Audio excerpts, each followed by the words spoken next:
Tagal ko na lang di nakakain ng bayabas.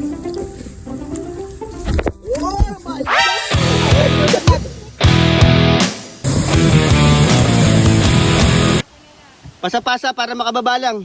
Sige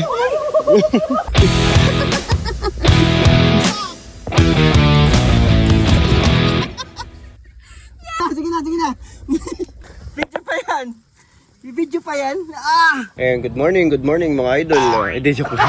Ano mga boss, gagawa tayo ngayon ng mini vlog. Dito tayo ngayon sa Laguna. At pupunta tayo ng Burawisan ngayon.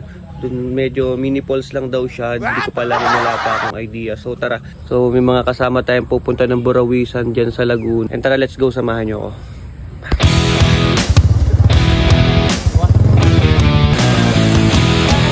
Papunta na tayo ngayon, bossing, ng Burawisan. Let's go!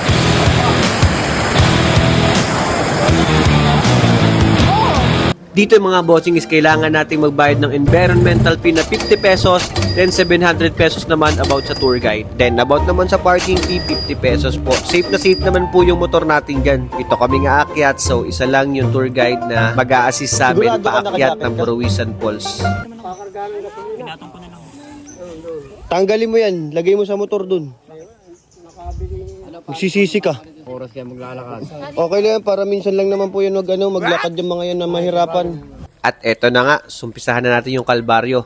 Sabi ng aming tour guide, 2 to 3 hours daw ang lakad kapag babaybayin namin ng Burawisan Falls. Pero grabe guys, wala pa kami sa 1/4. Ay nako, eto, pinasan ko na nga yung top box namin. Eto yung maling pagkakamaling nagawa namin mga boss. Yung nagdala kami ng ganito kalaking top box na medyo mabigat na. Kaya sa mga aakyat dyan, huwag nyo nang tangkain. Magdala na lang kayo ng travel bag. Pero may mga naghahatid naman dito ng kabayo mga boss na if ever may mga dala kayong mga gamit, pwede nilang ipadala dyan. Pero syempre, babayad pa rin tayo dun. 500 nga pala ang paghatid sa papunta ng Burawisan Falls. Then kung may mga tropa naman kayo na ayaw masyadong maglakad, pwede naman kayong sumakay sa kabayo. Syempre, 500 yun. Grabe yung experience at view na mangyayari sa'yo dito. Talagang sulit no sulit yung pagod na magagawa mo. Grabe yung akyatin guys. Ito yung pinanggalingan namin Ayan. So yung mga kasama ko nandun naglalakad na. Grabe pagod. Sa puntong to ay nakapitas nga kami ng bayabas. Meron nga pala rito nadadaanan na bayabas, ng mga dalandan, yung mga ganun. Tingnan nyo naman mga boss yung daan. Partida, wala pang ulan yan. Paano pa kaya pag umulan na? Water break mga boss. Daming pagod, grabe. Sa puntong to, station 2 na kami. Oo nga pala, bago kayo makarating ng Burawisan Falls, meron tayong 5 station na dadaanan. Naubusan na nga kami ng tubig. So, eto, si Kuyang Tour Guide, tumuwa dito sa bukal. Malinis naman daw yan. Syempre, hindi natin papalampasin yan. Titikman natin yan. Back to the ball game. Lakad na naman. Hype na Burawisan to. Pagod. Inakit namin, galing kami rito. So, paakit pa kami ron. Oh, say hi muna. Say hi. Oy, say hi. Taste test. Okay din palang lasa ng tubig na galing sa bukal. Partida guys, station 2 pa lang kami. Pero lahat kami, pagod na pagod na. Grabe yun. Kasalanan mo to, Joel. Di wow. Mag-a-affiliate ka lang, dinamay mo pa kami. Teme, Jinte. Kaso nga lang, Dito sa Station 3 mga bossing, meron tayong nabibilihan mga drinks dito. Sa soft drinks, 25 pesos. Sa water, 25 pesos. Baka may magsabi na mahal. Di bumaba ka, tas doon ka bumili, tas bumalik ka uli. Magkano sa ganito mo, te? 30. Burawisan Falls. At eto na nga, nakabili tayo ng sticker na ididikit natin sa motor natin. Minsan lang to. Thank you. Salamat.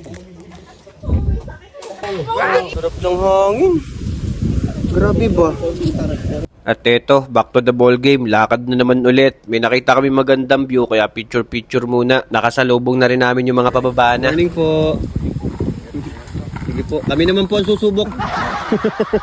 Kaya payo ko lang sa mga pupunta rito, dapat ready ka. Kasi kami, nabigla talaga kami. Tara, let's go. Say hi muna, sabay vlog. Kasalanan mo to. Sa puntong to, nakaramdam na lahat kami ng pagod. Grabe yung sukal. Kami galing. Station 4. Wow. Let's go. Te, may gin dyan, te. Ayan, oh. Saso, oh. Sarap, oh. Kuhol o suso? Halos lahat ng kasama ko, pati ako, hindi mo na maramdaman kung talagang okay pa ba sila. Pero deep inside, tuwan-tuwa yung mga yan kasi minsan mo lang maranasan talaga yung ganito. Andito na kami sa Station 4. May ganito nga palang view dito sa Station 4 mga boss. Ako na lang yung sumubok dito kasi sayang yung view. Ang ganda rito, medyo delikado nga lang kasi luma na yung tulay. Medyo mayabang tayo madlang people kaya syempre susubukan natin yan. Then proceed na tayo sa Station 5. Let's go! Pasikat ka boy! Ginagawa mo dyan, King! Awit sa'yo! Okay guys, malapit na kami. So, tignan nyo naman yung view. Napakaangas ng view dito. Naka Station 4 na kami, so may 5 station bago tayo makapunta dun sa falls. Kaya puntahan na natin to para at least makaligo na tayo. Sobrang... Sa mga pupunta rito mga boss, much better kung kayo magdala na medyo mabibigat, no? Ang gawin nyo, yung mga travel bag talaga kasi katulad namin, ang nangyari sa amin, may dala kaming top box ng motor, talagang hindi kaya. Talagang pagpapawisan ka talaga kung bibit-bitin mo yun, sabi nga nila kuya. Eh, mali namin, hindi naman namin alam na ganito pala lupit yung trek dito, yung pag-akyat. Pero sulit naman, sulit. Tara, proceed na tayo dun sa falls natin na pupuntahan. Let's go. Ah, ito. Maasim pa niyan. Maasim ba to? Ayaw nga. Ang sarap. Sarap. Sa puntong to, naririnig na namin yung lagaslas ng tubig, kaya alam naming malapit na. Malapit na! Okay. Final destination. Tara, picture. Sa wakas, nakarating na rin. Nandito na kami sa Burawisan Falls mga bossing. Pero hindi pa nagtatapos dyan ang lahat. Ito yung falls. Uy! Grabe oh! Dito ka sa may taas mga boss. So, nandun yung ating pupuntahan mamaya. So, ito yung falls. Let's go. Okay. May narerentahan nga rin palang life jacket dito for only 50 pesos. Akala namin sa Station 5 okay na. Yung pala, kailangan mo pa rin talagang babain para mapunta ka dun sa falls na napakataas. Eto na yung pinakalas na Sa pagsubok ulo kaya, bago pre, mapunta sa ulo. tayo ng falls. Grabe sukal oh. Ayan, baka maging kwento ko nito. Boy, baba, diretso na. Huwag lang uulan. Pasa-pasa para makababa lang. Pasa-pasa para makababa lang. Ang misteryo.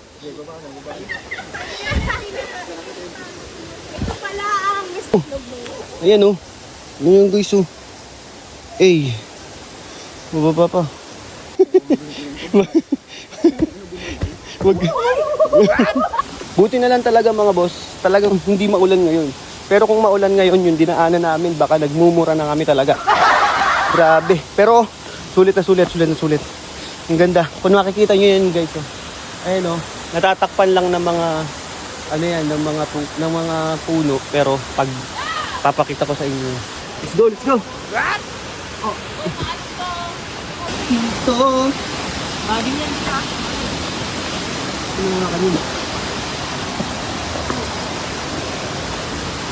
Patalikod ka pre, patalikod ka. Hop. Ito na nga yung sinasabi namin na talagang malaking pagkakamali na nagawa namin na nagdala kami ng ganito.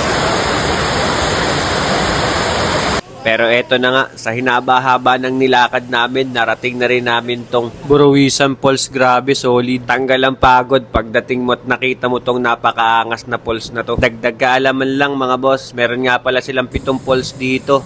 Mas maganda kung magto 2 days kayo, pwede silang mag-overnight dito. Pero dito sa napuntahan namin, 1 falls pa lang, sulit na. Paano pa kaya kung madadagdagan pa? Kaya sa mga pupunta rito, ito lang masasabi ko, dapat handa kayo sa mga lakarin na napakahaba, pataas man o pababa. Pero after naman ng mahabang lakarin, pagod at hirap na mararanasan nyo, is sulit naman talaga yung view na hindi mo pa makikita kapag nasa syudad ka. Kasi kapag nasa syudad ka, puro trabaho lang iisipin mo at wala nang iba.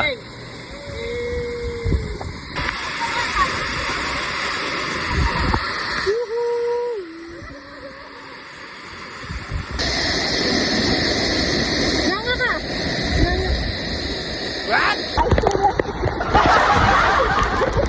Sabi nga nila, habang bata ka pa, mag-travel ka, gawin mo lahat ng gusto mo, yung tipong lahat na magpapasaya sa'yo. Basta wag mo lang kakalimutan yung obligasyon na meron ka. Kasi hindi habang buhay malakas ka. Darating yung time na manghihina ka na hindi mo na kayang gawin yung dapat ginagawa mo nung bata ka pa. Sarap pag-travel, magastos nga lang. Pero anuhin mo naman yung pera kung hindi mo naman siya ma-enjoy kapag namatay ka na. Kaya hanggang bata ka pa, mag-enjoy ka. Gawin mo lahat ng gusto mo. At least, kapag tumanda ka, may memories kang iisipin. Nabuti na lang, nagawa ko tong bagay na to na nagpasaya sa akin nung bata ako. Okay guys, pauwi na kami. So, walang bihis-bihis. Doon na kami sa tita na aking partner magbibihis. Then, yon. Napakaganda rito guys. Yung falls na to. Kaso nga lang yung trek. Talagang pandigmaan. So, pauwi na kami. Ang drama mo boss, pero eto na yung pinaka-exciting part, yung tipong umulan tapos napakasukal ng daan. Nakita nyo naman yung dinaanan namin nung una pa lang, partida, hindi pa maputik yung daan nun, pero eto, bakbaka na to. It's already 3 PM na. So, bababa na kami. Hindi na kami aabot ng alas 4, alas 5 kasi pagbaba namin baka medyo may dilim na. Sobrang sukal ng daan. Inabot pa ng umulan pa kanina. So, ang setup, ayan. Talagang putik-putik yung ano. Ang hirap ng daan. Putik. Putik. Hirap na hirap. Kinailangan na talaga ng tulong ng aming tour guide. Pero grabe, 50 plus na yan si kuya. Pero ang lakas pa niya. Samantalang kami, hirap na. Pero sa kanya, mani-mani lang talaga yung daan. Pero siguro dahil ito yung trabaho niya, kailangan niya itong gawin araw-araw. Oo nga pala, dagdag kaalaman lang sa mga nagbabalak dyan na gustong pumunta rito, mag 2 days kayo para sulit talaga. Hindi lang isa, hanggang 3 falls sa mapupuntahan nyo rito. At least sulit yung perang binayad nyo. Pag 2 days nga pala is 1,400 yung babayaran nyo sa tour guide. Pero sulit naman yun, hindi kayo iiwan kahit gabi. Talagang nakamonitor sila sa inyo. Hindi mawawala yung paningin nila sa inyo hanggat hindi kayo nakakabalik sa mismong entrance na pinanggalingan nyo. Kaya masasabi ko talagang sulit yung pinambayad natin sa tour guide. At oo nga pala, syempre nakita ko talagang nahirapan yung aming tour guide kaya nagbigay kami ng tip dyan. Hindi man kalakihan pero pwede na.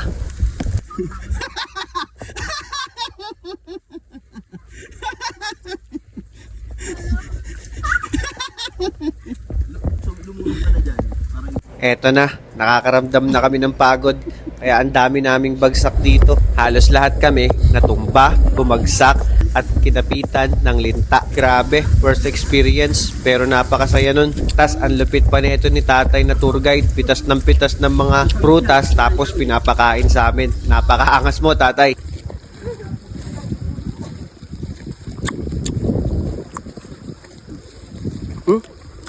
Alaglag? Bad trip? Pero nakain ko naman. Nandito na kami sa Station 3. Merienda lang konti, tas bakbakan na ulit. Mahirap kasing abutin ng gabi sa daan. Baka wala na kami makita. Eagles yun.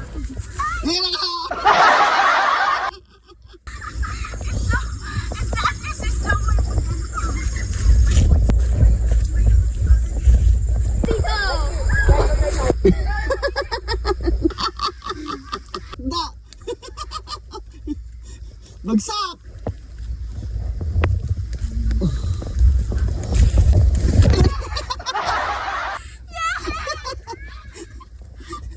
Sige na. Picture pa yan. Sa puntong to, di ko na mabilang kung ilang beses ako bumagsak. Pero okay lang, masaya ako. Parang katulad ng mga kasama ko, ine-enjoy lang namin yung bawat tapak namin sa putik. Teka lang. Ego lights, lumubog pa nga yung tsinelas ko dito sa putik, awit. Sa puntong to, 3 beses akong bumagsak, kaya nakaramdam talaga ako ng panghihina sa kanang tuhod ko. Tapos ang putik pa, ang bigat-bigat sa paa, grabe, worst experience to. Oh, di ba? Bagsak, plakda. Bagsak!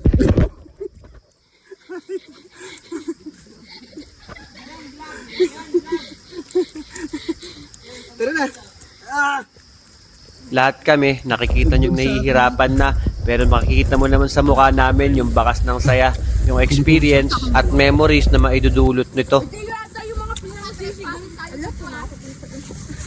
Ano masasabi mo? Tagal ko na rin di nakakain ng bayaba. Oh my God! Yan.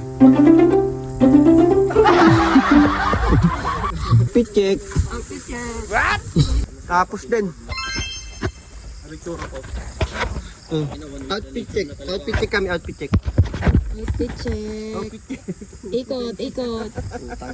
Lapit na kami. Pinulukat na. Sa puntong to, pinulikat pa yung isa naming kasama. Pero abot na namin yung ligaya kasi nasa may kalsada na kami. Yung daanan papunta sa parking area. Sisiw. At eto na nga, sa hinaba-haba ng paglalakad, nakabalik na rin kami. Sa wakas, achievement to. Pero syempre, hugas lang muna kami sa sapa para hindi naman nakakahiya. Habang nasa kalsada, mukha kaming gusgusin. Napakaangas ng experience na to. Sobrang worth it yung pagpunta namin. Ito yung isa sa best experience na nangyari sa akin ngayong birthday ko. Happy birthday to me nga pala. Sobrang sulit ng Buruwisan Falls na to. Babalikan ko to. At pupuntahan ko yung 6 na falls na hindi ko napuntahan. Sino kayang kasama ko next? Ikaw na nanonood ka. Kaya mo ba yung gantong hike? Tara, sama ka sa akin sa susunod. At syempre, kasama rin to makukulit na to. Hanggang sa muli. Salamat sa pagsama.